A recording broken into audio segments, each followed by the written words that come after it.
خواب نبوت ہی کا 46واں حصہ ہے۔ کیا؟ نیک خواب نبوت ہی کا 46واں حصہ ہے، نبوت کا حصہ قرار دے دیا تاکہ حضور علیہ السلام کی اگر زیارت ہو تو عین حضور ہی کی زیارت سمجھی جائے، نبوت کا حصہ بنا دیا۔ بائی دی وے بات آ گئی، میں ضمناً کلیئر کر دوں 46واں حصہ کیوں فرمایا؟ اس لیے کہ حضور علیہ السلام کی نبوت اور بعثت کی ابتدا ہی نیک خوابوں سے ہوئی تھی۔ غار حرا کی وحی اترنے سے پہلے تسلسل سے کثرت کے ساتھ آقا علیہ السلام کو رؤیا صالحہ شروع ہو گئے تھے، نیک خواب کثرت سے آنے لگے تھے، اور نیک خواب کثرت سے آتے رہے۔ اسی حال میں پھر اگلی بات سنیے، جب خواب نیک آنے لگے تو آقا علیہ السلام کی طبیعت شہروں سے اچاٹ ہونے لگی۔ جب اعلان نبوت ہو گیا تو اس اعلان نبوت سے لے کے وصال تک جو پورا زمانہ بعثت کا رہا، کتنے سال رہا؟ 23 برس، موٹا عدد، کتنے سال؟ 23 برس کو آقا علیہ السلام نے 2 سے ضرب دے دی تو کیا بن جاتا ہے؟ 46۔ فرمایا میری نبوت کا حصہ 23 برس رہا، کیا؟ تو 23 برس مجھ پر وحی آتی رہی، مجھ پر 23 برس وحی آتی رہی۔ اب رہ گیا خواب، نیک خواب، اس خواب نیک خواب کا میری وحی کے ساتھ، وحی الہی اور نبوت کے ساتھ رشتہ کیا ہے؟ اس 23 کو 2 سے ضرب دے دو، یعنی نصف کر دو، تو یہ 46واں حصہ حقیقت میں نصف ہے۔ تو فرمایا کہ اب امت میں قیامت تک جو لوگ طالب ہوں گے، اب فرق صرف یہ تھا کہ جب ظاہری حیات تھی تو طالب بھی دیکھتے تھے، غیر طالب بھی دیکھتے تھے، سالک بھی دیکھتے تھے، غیر سالک بھی دیکھتے تھے۔ ابو بکر، عمر، عثمان و علی رضوان اللہ تعالی علیہ مجمعین یہ بھی دیکھتے تھے، سلمان و بلال بھی دیکھتے تھے، اور ابو جہل و ابو لہب جیسے کفار بھی دیکھتے تھے، طلب والے بھی دیکھتے اور طلب نہ رکھنے والے بھی دیکھتے۔ فرق یہ تھا۔ اب آقا علیہ السلام کو اب بھی دیکھا جاتا ہے، دیکھنے والے دیکھتے ہیں، اور حق ہے دیکھنا، جو اس کا انکار کرے یہ کفر ہے، یہ محض گناہ ہی نہیں بلکہ یہ عقیدہ صحیحہ ہے، یعنی رؤیا صالحہ اور خواب کا انکار کرنا قرآن کی نص کا انکار ہے۔ حضور علیہ السلام اب بھی دکھائی دیتے ہیں، مگر فرق صرف یہ ہو گیا، وہ جو غیر طالب بغیر طلب کے دیکھنے والے تھے وہ بین ہو گئے، اب جو سچے طالب ہیں وہ دیکھتے ہیں۔ اور سچے طالب کون ہیں؟ جو سالک ہیں، جو رحلت پر ہیں، جو سفر طے کر رہے ہیں، اور سفر طے کرنے کا مطلب جو قدم بقدم آگے بڑھ رہے ہیں۔ اب بہت سے لوگ ملتے ہیں، روتے ہیں کہ مجھے اتنی مدت گزر گئی، زار و قطار ہوتے ہیں حضور علیہ السلام کی زیارت کی آرزو کرتے ہوئے، تو آپ دعا فرما دیں، وظیفہ بتا دیں، حضور کی زیارت ہو جائے۔ ان کی خواہش پر وظیفہ بتا دیتا ہوں، مگر سب وظیفوں کا اصل وظیفہ آپ کو بتا رہا ہوں، سب وظیفوں کا اصل وظیفہ بتا رہا ہوں۔ ہر شخص یہ کہنے والا روتا ہے اور کہتا ہے کہ 20 سال ہو گئے، 10 سال ہو گئے آرزو کرتے ہوئے کہ آقا علیہ السلام کی زیارت نہیں ہوئی۔ تو کبھی سوچا کہ 20 سال آرزو ہی کی ہے نا، اور تو کچھ نہیں کیا، آرزو ہی کرتے رہے، کیا حضور کی طرف کتنا بڑھے؟ وہ صرف آرزو کرنے سے نہیں ہوتی، آقا علیہ السلام کی طرف بڑھنے والوں کو ہوتی ہے۔ کتنا بڑھے؟ اگر 20 سال تسلسل سے حضور علیہ السلام کی طرف بڑھتے رہے ہوتے، سفر جاری رکھتے، سالک ہوتے اور طریق پہ چلتے رہتے اور آگے بڑھتے رہتے، جیسے دریا بڑھ رہا تھا، نہر بڑھ رہی تھی، اور آپ چلتے رہتے، تو آپ تو اتنے قریب ہو چکے ہوتے کہ شاید پردہ ہی اٹھا دیا جاتا۔ حدیث پاک ہے صحیح مسلم میں کہ آقا علیہ السلام نے فرمایا، سیدنا ابو ہریرہ رضی اللہ تعالیٰ عنہ روایت کرتے ہیں کہ اللہ تعالیٰ جب کسی بندے سے محبت کرتا ہے، جب کسی بندے سے محبت کرتا ہے تو جبرائیل امین کو بلاتا ہے، تو فرماتا ہے جبرائیل حدیث پاک میں، ان اللہ اذا احب عبدا دعا جبریل فیقول له انی احب فلانا فاحبہ، جبرائیل کو آواز دے کے بلاتے ہیں اور فرماتے ہیں کہ جبرائیل میں فلاں بندے سے محبت کرتا ہوں، مجھے فلاں بندے سے محبت ہو گئی ہے۔ اللہ کو بھی محبت ہوتی ہے، اللہ کو بھی محبت ہوتی ہے، تو فلاں بندے سے محبت ہو گئی ہے، تو اے جبرائیل تو بھی اس سے محبت کر۔ ان اللہ یحب فلانا فرماتے ہیں اللہ تعالیٰ، تو بھی محبت کر، فحببہ تو بھی، فیحبہ جبریل، پھر سب سے پہلی محبت اللہ کے حکم پر جبرائیل کرتے ہیں اس سے۔ یہ متفق علیہ حدیث ہے، صحیح بخاری مسلم کی متفق علیہ۔ پھر حکم دیتا ہے اللہ تعالیٰ آسمانوں میں جا اور تمام ملائکہ کو ندا کر دے، فینادی جبریل فی اہل السماء ان اللہ یحب فلانا فاحبوہ۔ آسمانوں میں اللہ پاک کے حکم کی ندا ہوتی ہے کہ اللہ فلاں بندے سے محبت کرتے، اے فرشتوں تم بھی محبت کرو، تو فرشتے بھی محبت کرنا شروع کر دیتے۔ تو بندے سے محبت کی ابتدا آسمانوں پر ہوتی ہے۔ فَيُحِبُّهُ أَهْلُ السَّمَاءِ ثُمَّ يُودَعُ لَهُ الْقَبُولُ فِي الْأَرْضِ، اس کے بعد اس کی محبت لوگوں کے دلوں میں زمین پر اتاری جاتی ہے۔ اب یہاں ایک نکتہ یاد رکھ لیں، اور جو بتا رہا ہوں یہ متفق علیہ چیز ہے، یعنی سیدنا داؤد علیہ السلام نے یہی فرمایا، سیدنا موسیٰ علیہ السلام نے یہی فرمایا، سیدنا عیسیٰ علیہ السلام نے یہ فرمایا، آقا علیہ السلام نے یہ فرمایا حدیث میں، اور کل اولیاء اور صالحین اور ائمہ امت نے یہی فرمایا، اس پر کوئی دوسری رائے نہیں ہے۔ وہ یہ سوال پیدا ہوا کہ بندہ بھی اللہ سے محبت کرتا ہے، اللہ بھی بندے سے محبت کرتا ہے، تو پہلے محبت کس کی ہوتی ہے؟ ابتدا کس کی محبت سے ہوتی ہے؟ تو یہ چیز متفق علیہ ہے کہ ابتدا اللہ کی محبت کرنے سے ہوتی ہے۔ پہلے اللہ محبت کرتا ہے، اور اللہ جس بندے سے محبت کرتا ہے اسی دل کو اللہ سے محبت کرنے کی توفیق نصیب ہوتی ہے۔ اللہ کا محبت کرنا اس بندے کے لیے اس کی توفیق بن جاتا ہے۔ تو توفیق اللہ کی محبت کے بغیر نصیب نہیں ہوتی، پھر وہ اللہ کی توفیق سے اللہ سے محبت کرتا ہے۔ تو پہلے اللہ محبت کرتا ہے بندے سے، پھر بندہ اللہ سے محبت کرتا ہے۔ تو اللہ پاک اپنے بعض مقرب بندوں کو، اور جن سے وہ محبت کرتا ہے انہیں ان کا دوست کہا جاتا ہے، وہ اللہ کے دوست ہوتے ہیں، اس کو اولیاء اللہ کہا جاتا ہے۔ کیا کہتے ہیں؟ وہ اللہ کے ولی ہیں جن سے وہ محبت کرتا ہے اور جو اللہ سے محبت کرتے۔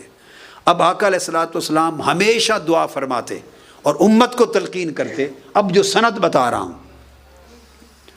دعا میں اللہ رب العزت کی بارگاہ میں عرض کرتے اور امت کو سکھاتے، اللہم انی اسألک حبک وحب من یحبک۔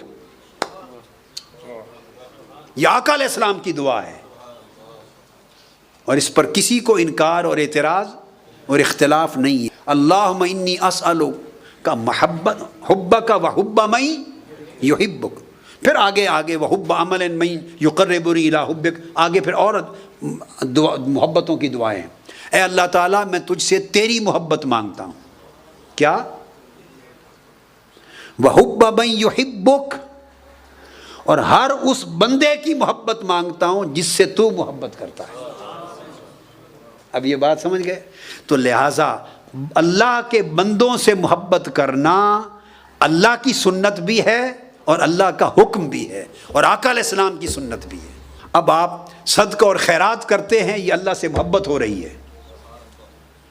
آپ نماز پڑھیں، سجدہ کریں، تلاوت کریں، اللہ سے محبت ہو رہی ہے، یہ اس سے محبت کر رہے ہیں آپ، بشرطے کہ محبوب کا کلام سمجھ کے پڑھیں۔ مال خرچ کریں، غربا یتامہ کو، مساکین کو، مشن کو، دین کو مال جب دیتے ہیں یہ محبت کر رہے ہیں، صرف ایک نیت کرنی ہے کہ اس کی محبت میں کر رہا ہوں۔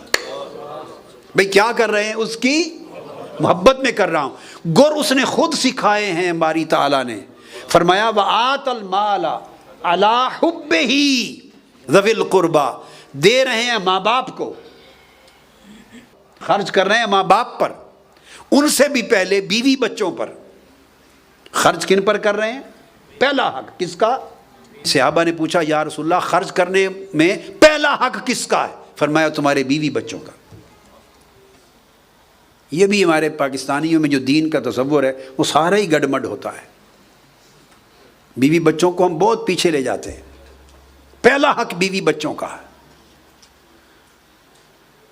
اور سب سے بڑا عظیم صدقہ وہ بیوی بچوں پر خرچ ہے.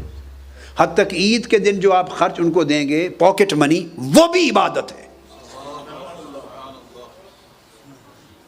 کیونکہ وہ اقارب میں سب سے پہلے، پھر اس طرح ماں باپ ہیں، پھر آپ کی اسی طرح بہن بھائی ہیں، پھر خونی رشتے ہیں، الاقرب فالاقرب، صلہ رحمی ہے، پھر پڑوسی ہیں، الاذ القیاس، پھر اللہ کا دین بھی ہے. تو یہ سارے جہاں خرچ کریں، اللہ پاک نے فرمایا کہ خرچ تو آپ نے اپنے رشتوں پر کرنا ہے. بیوی کو دینا ہے، بچوں کو دینا ہے، اپنے والدین کو دینا ہے، بھائی بہنوں کو دینا ہے، پڑوسیوں کو. خرچ تو لوگوں کو دینا ہے. تو مجھ سے محبت کیسے ہو رہی ہے؟ پیسے بیوی کو دے رہے ہو، محبت اللہ سے ہو رہی. بس یہ اتنا سستا سودا اللہ نے کر دیا، پھر بھی ہم خریدار نہ بنے. اس نے کیا کہا؟ ایک لفظ لگا دیا، وآت المال، اپنا مال دے، خرچ کرے.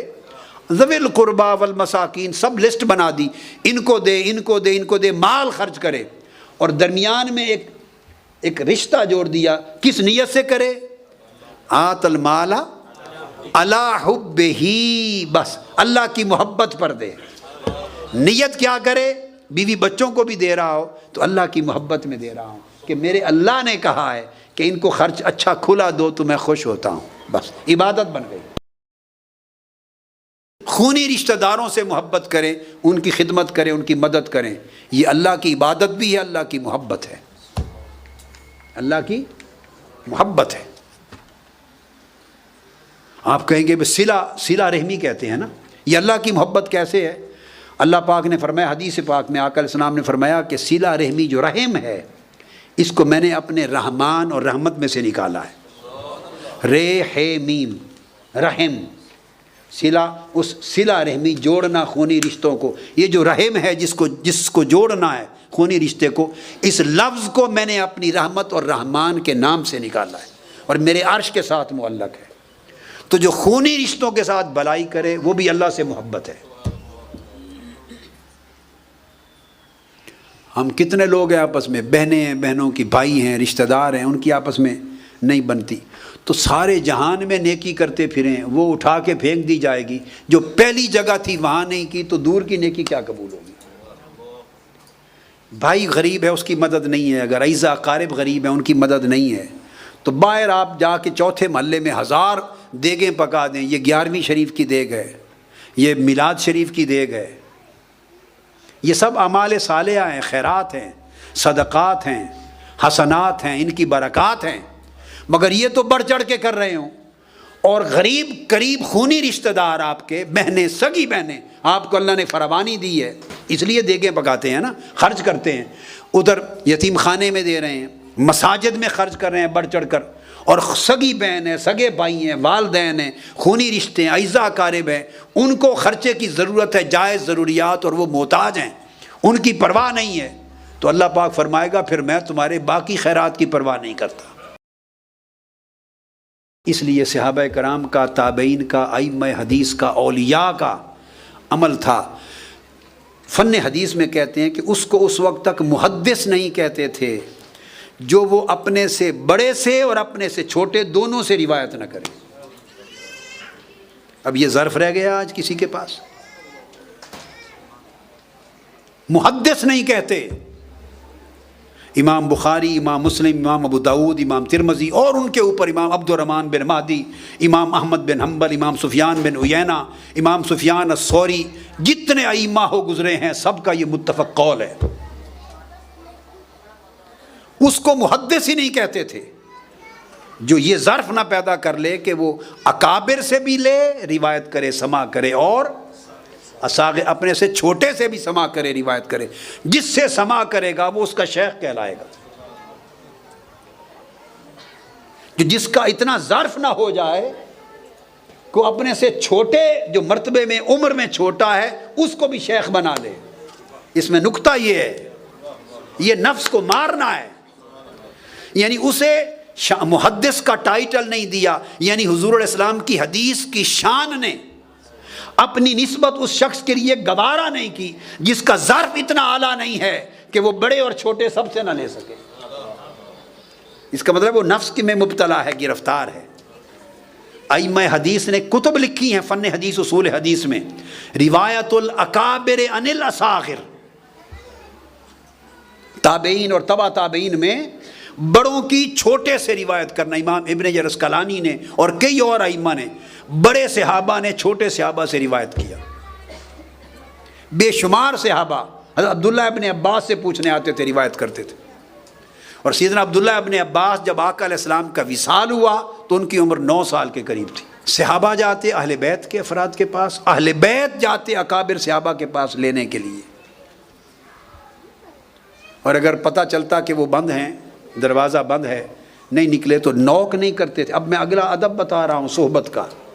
جو لینے کے لیے جہاں جائیں تو نوک نہیں کرتے تھے، بے آرام نہیں کرتے تھے. اپنی طلب میں اگر عجلت ہے تو ترک استعجال یہ تربیت کا پہلا قدم ہے.